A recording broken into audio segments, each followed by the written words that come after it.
Hello friends, welcome back. This is Himanshu Verma. Friends, now onwards we will learn in English because ATCO is a kind of job where English is required. If you are selected as ATCO, then you should have sound knowledge of English. Also, there are some students who are not comfortable in Hindi are requesting to make videos in English. So friends, let's start the video. In previous 3 lectures, we have learned kinematics. We learned about linear motion, projectile motion and circular motion. In those motions, we have encountered displacement, velocity, acceleration, angular displacement theta, angular velocity omega and angular acceleration alpha. Here first 3 terms were used in linear motion and projectile motion and last 3 terms were used in circular motion. Now in these 5th and 6th chapter of NCERT, we will learn why and how an object is in motion. Means एक object motion में आखिर क्यों होता है? What is the requirement to bring that object in motion? If we generally think about it, then answer come in our mind is force. Due to force, an object can be in motion. Now we just take a very simple example. Suppose we needed F force to bring an object from 0 velocity to V velocity. Now if we want to stop the same object, means we want to decrease its velocity from V to 0, then we also have to apply F force and same quantity of force will be required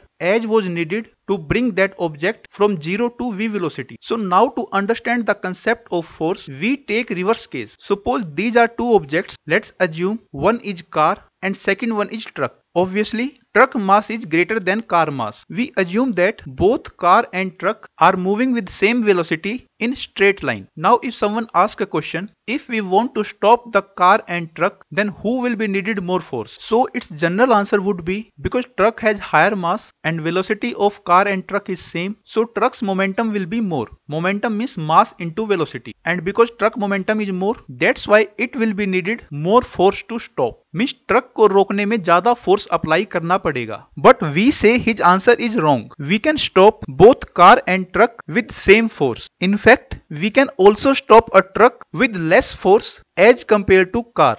Only difference is if we want to stop a truck with less force, then we have to apply that force for more time. Means अगर हम कम force से किसी भारी object को रोकना चाहते हैं, तो हमें वह फोर्स ज्यादा टाइम के लिए लगाना पड़ेगा, लेकिन फाइनली हम उस कम फोर्स से भी उस हैवी ऑब्जेक्ट को रोक सकते हैं. So this example makes one thing clear. Only force is not enough to define motion of an object. In fact, both force and time will define the motion of an object. हम किसी object को कम force लगाकर भी ज्यादा speed तक लेकर जा सकते हैं अगर हम वह सेम फोर्स ज्यादा टाइम के लिए अप्लाई करें तो. हम इसका रिवर्स केस भी बोल सकते हैं कि हम एक ज्यादा स्पीड से आने वाले ऑब्जेक्ट को कम फोर्स से रोक सकते हैं if we apply that force for more time.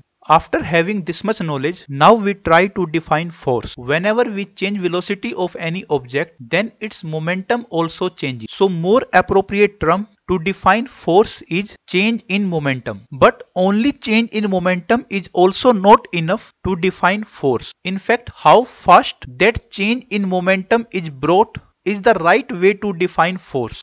So finally we can say change in momentum needs force, and if we want to bring that change in small time, then we need higher force, and if we want to bring that change in more time, then we will be needed less force, and force is equal to rate of change of momentum. If momentum is denoted by P, then force would be dP upon dt. For understanding purpose, suppose this is an object whose mass is m and moving with the velocity v. Now we want to stop it, means we want to make its momentum 0. Suppose we stop it in 4 seconds, then force would be change in momentum means mv minus 0 divided by time, means in how much time this change in momentum is brought. The time here is 4 seconds. So we have to apply a force mv divided by 4. Now if we want to stop same object but this time in 2 seconds, then rate of change of momentum would be mv divided by 2. Means this time we have to apply a force mv divided by 2. So this example makes one thing clear. If we want to stop this object in 2 seconds, then we have to apply mv divided by 2 force, and if we want to stop this object in 4 seconds, then we have to apply force mv divided by 4. Apart from this, one thing is also clear. If we want to stop in less time, then more force is needed, and if we want to stop in more time, then less force is needed, and that amount of force should be continuously applied for this much time. Now we take some practical examples to understand this definition of force. First example we take from cricket match. Whenever any batsman hit a shot, then he tries to move the bat up to maximum extent, or in other words, he would like to make contact between bat and ball for longer time, because he knows if he apply force for longer time, then in less force he can bring higher change in momentum of the ball. Higher change in momentum means when the ball will leave the bat at that instant, its velocity would be very high. Now after hitting the shot, now somebody on the boundary want to catch the ball. At catching time, the ball would have same velocity which it had at the instant of leaving the bat. Now this ball has some momentum and catching player want to change its momentum to 0. Means इस time पे जब ball ऊपर से नीचे आ रही है तो उस बॉल का कुछ मोमेंटम है और वह प्लेयर जो उसको कैच करने वाला है उसे उस बॉल का मोमेंटम 0 करना है. The catching player can make this thing possible in 2 ways. In first case, he will catch the ball making his hands rigid. In this case, what would happen? The ball would strike his hands and comes to rest instantly. Means ball will get very less time to come to rest or to come to 0 momentum. Means in this case, the change in momentum happened instantly.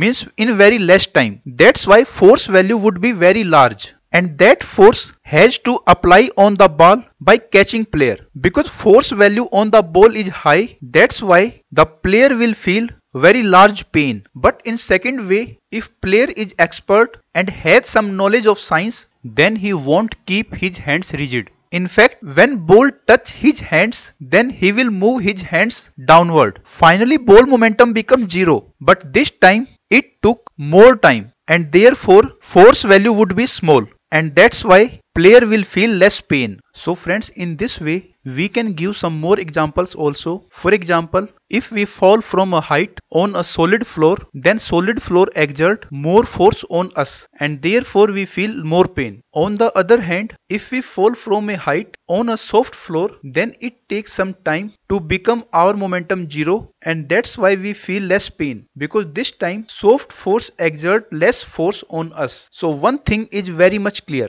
If change in momentum is instant, then higher force, and if change in momentum takes some time, then less force. मतलब अगर change in momentum instantly होता है तो higher force लगेगा, और momentum में change अगर धीरे धीरे होता है तो less force लगेगा. In other words, I can say this also. Whenever we need change in momentum, the force is required. So from this statement, we can define Newton's first law. Means change in momentum needs force. Suppose a body whose mass is m moving with velocity v has momentum mv. Now if we want to change its momentum, then either m should be changed or its velocity should be changed. Generally we take mass as constant, so to change the momentum, velocity should be changed. Therefore we can say that whenever we need to change the velocity of an object, then force is needed. And this is Newton's first law. An object does not change its velocity without applying force on it. Means अगर कोई object v velocity से चल रहा है, then it will continue moving with velocity v until and unless some external force is exerted on it to decrease or increase its velocity. Now after defining Newton's first law, if we write expression for force, that is force is equal to rate of change of momentum, means dp over dt. Here momentum is represented by p, so we can write p is equal to mv, so it becomes dmv over dt. Because mass is not changing with time, so mass is constant, it can be taken out, so it becomes m into dv upon dt. Rate of change of velocity is known as acceleration, so force is equal to mass into acceleration, means F is equal to ma. So this is very general definition of force, and it defines Newton's second law. It means if we want to move an object of mass m with acceleration a, then we have to apply a force F which is equal to m into a. मतलब अगर हमें किसी m मास के object को a acceleration के साथ move करवाना है, तो हमें उस पर ma फोर्स लगाना पड़ेगा and this is Newton's second law. So after defining Newton's second law, now we define Newton's third law. Newton's third law says forces are applied always in pair. Means if I apply force F on you, then you also apply an F force on me. मतलब अगर मैं तुम पर F force लगाता हूं तो same time पे तुम भी मुझ पर F फोर्स लगाते हो. Suppose I am pushing an wall by force F, then at the same time wall is pushing my hand with same force F. Means अगर मैं एक दीवार को अपने हाथों से F फोर्स से पुश करता हूं तो दीवार भी मेरे हाथ को F फोर्स से पुश करेगी. हाँ, वो फोर्स की डायरेक्शन एक दूसरे के विपरीत होगी. जो ये फोर्सेज पेयर में होते हैं इनको हम एक्शन रिएक्शन का नाम भी दे सकते हैं या इनको हम कॉन्टैक्ट फोर्स भी कह देते हैं. So finally we can say that according to Newton's third law forces always occur in pair. These paired forces can be named as action reaction और contact force. So friends, in this lecture we learned about forces and Newton's three laws of motion. In the next video, we will learn more about it. Till then, goodbye. Please like and share the video and subscribe the channel. Thanks for watching.